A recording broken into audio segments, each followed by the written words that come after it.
Hello everyone, I'm Captain Logan, and welcome to Pop Culture Comics Presents Captain Logan's Comic Book Week in Review. This week I'm going to start with the new hardback graphic novel Superman Earth 1 by J. Michael Straczynski. If you don't read another Superman story this year, I really recommend this one. Earth 1 is a new alternate DC continuity, somewhat along the lines of Marvel's Ultimate line. So this is a brand new version of Superman, and although it certainly isn't the first reimagining of the character and of his origins, I found it very fresh and the best modern new interpretation of Superman I've seen in a long time. I've heard people question Superman's relevance in the last several years. After all, he's a very old character who stands for the same ideals now as he did in 1938. It's often argued that Superman is too powerful and too perfect to relate to, and that it might not be enough to have this high bar for the rest of us to reach that we know we never can reach. What makes Superman endearing to me, though, is that he has the ability to do anything he wants to. He could take over the world or even destroy the world with little opposition if he wanted to, but he chooses to protect the world and live as a human being. Earth 1 is the best of both worlds. It's contemporary without disregarding the source material. I don't know how he manages it, but J. Michael Straczynski creates a Clark Kent that makes basically all the same decisions in his origin that the original does, but manages to make it more realistic and makes Clark more relatable. He hides his powers while he's growing up and he tries to fit in, but in this universe, Clark's bullied and picked on because kids can just sense he's different without ever seeing him do anything extraordinary. It's hard for him because he has to pretend to get beaten up so they won't know what he can do. He's encouraged by the Kents to use his powers to help people, which he does when the opportunity arises, but he doesn't put on a suit as soon as he gets to Metropolis and become a superhero. He wants to live a normal life. And he isn't selfish, he just has very human priorities. He wants to use his gifts to make money so that his mother, now that Jonathan Kent has passed away, will be taken care of. But both of his parents wanted him to be a superhero. It's in fact their idea in the first place, which I really like. Martha makes him his Superman costume, but not because he asked for it. They aren't pushy, and they tell him they hope he'll never need it, but if the time comes, he promises them he'll use it. He's made very sympathetic because while he's conflicted and doesn't want to do it, he carries the suit with him wherever he goes just in case. And when he finally needs it, it's because of a threat that's directly related to him. His first fight as Superman is his first major experience with pain, and he doesn't just easily take a bad guy out either. He's forced to fight a villain who has similar powers to his own. Without giving away just who this villain is, let me say that he has a personal vendetta against Clark, and it's directly related to his Kryptonian mythos. Several familiar players are here but updated and given new dimension. Perry White is a glory hound who isn't above playing hardball to get his failing paper back on the map, now that the internet has made it harder for him to sell his newspaper.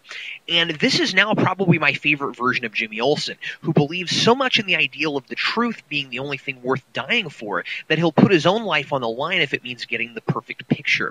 And it isn't because he wants to be famous, he just thinks people have a right to know what's happening, and he's willing to take risks to make that happen. JMS has characters asking hard questions about Superman in this universe. Questions like, should we trust someone who calls himself Superman? Look what happened the last time that term, or Ubermensch, was used. And he might have the power to save people, but what if he suddenly turned on us? People really do ask these questions in real life, and this Superman is made both relatable and someone to be looked up to and respected by taking those criticisms head on and being a hero anyway. Shane Davis's art is beautifully detailed and his characters are wonderfully expressive. It's just cinematic panel after cinematic panel, and it's paced very much like a feature film. I don't usually get excited about retellings of origins, but I'm making an exception with this one. It's one graphic novel that was just released for the first time. This wasn't in single issues before, and you get a complete story. Though I do hope to see more stories in this universe in the future. It's definitely worth the cover price, and I'm highly recommending it. Green Arrow number 5. Hey, look, Green Arrow's getting out of the forest. And then he goes right back into the forest.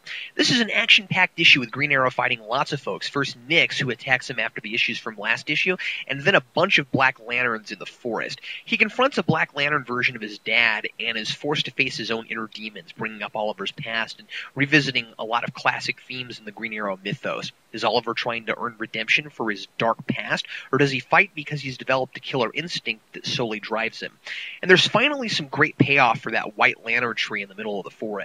You might be a little confused with this series if you're not currently reading Brightest Day as well, but this issue, more than some of the others, is a good character study also. Fun read and best art in the series so far, really dynamic.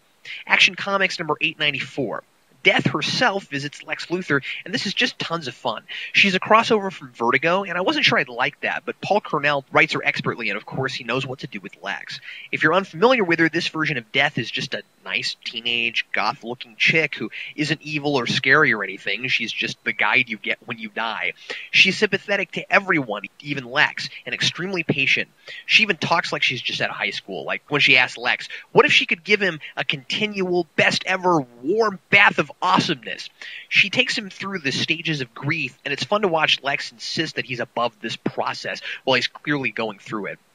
My favorite page is a collage representing Lex's life flashing before his eyes, including a full red bearded version of him standing next to Superman's casket from the Death of Superman arc. This is a great character study and my favorite issue in the arc so far. And I won't tell you if Lex really died last issue. You'll have to read for yourself to find out. Kick-Ass 2 #1. This book came out last week, and I decided to go ahead and give it a try, and I really enjoyed it.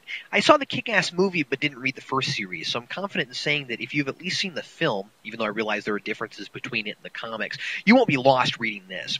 Just like the first series, this one is violent and vulgar, and will probably turn you off if you don't like a lot of profanity. And I generally don't either, but the characterizations and clever pop culture references more than make up for that for me.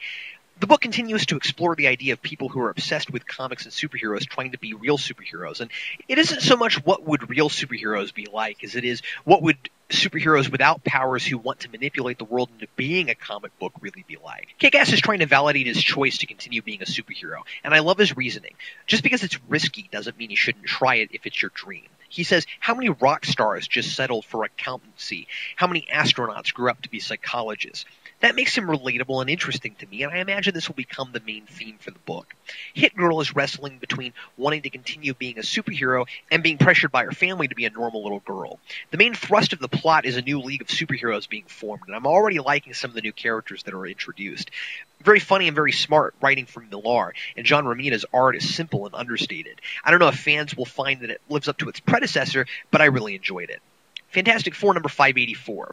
I haven't been reading this series lately, but I wish I had. This feels like classic FF to me with modern overtones. It's lighthearted and simple, easy to pick up even in the middle of an arc, and yet it's tackling some serious issues for those characters. The Thing takes a serum designed to let him become Ben Grimm again, which I immediately thought was retread over something that's been done to death in Fantastic Four.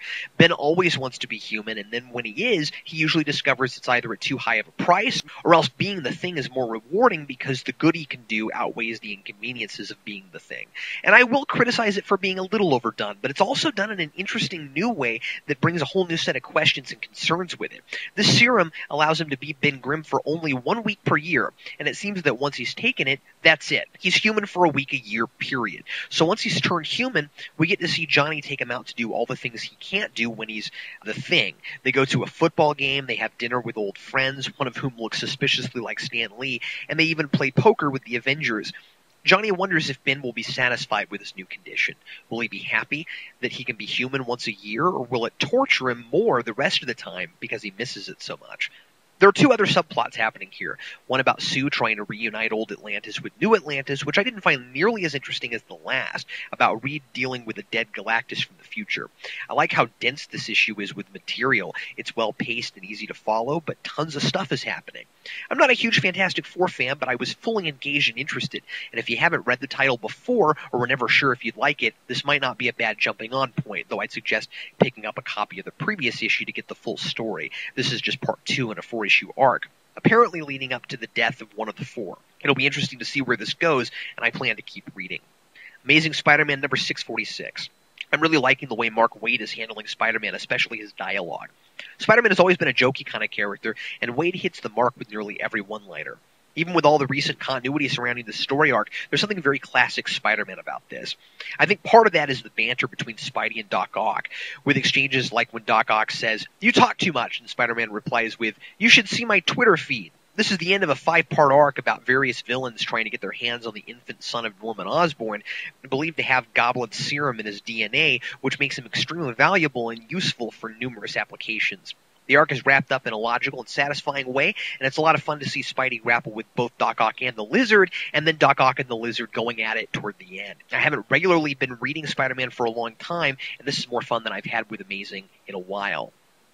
Also out this week, Batman Brave and the Bold number 22. This is the final issue of the series. Aquaman's kingdom is under attack from his own brother, the Ocean Master. Detective Comics number 870, the big battle between the imposter Batman and the imposter Joker and their gangs. Can Batman stop them both? Find out in the conclusion to this story arc.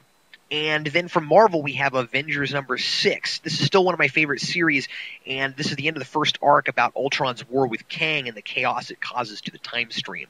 It's a crazy, fun romp around the Marvel Universe with huge, over-the-top fights and tons of fun technobabble about time travel. Epic on an Infinity Gauntlet-type scale. If you like your comics very escapist and way out there, and you like huge team stories, you should be reading this book. There's a series called Incognito, Bad Influences by Ed Brubaker that comes out this week. And then we have Incredible Hulks number 615. Hulks everywhere! What will the Secret Avengers do about it, and what side will the Hulk take? Those are my picks and news for this week. I'm Captain Logan, wishing you pleasant reading and creative thinking.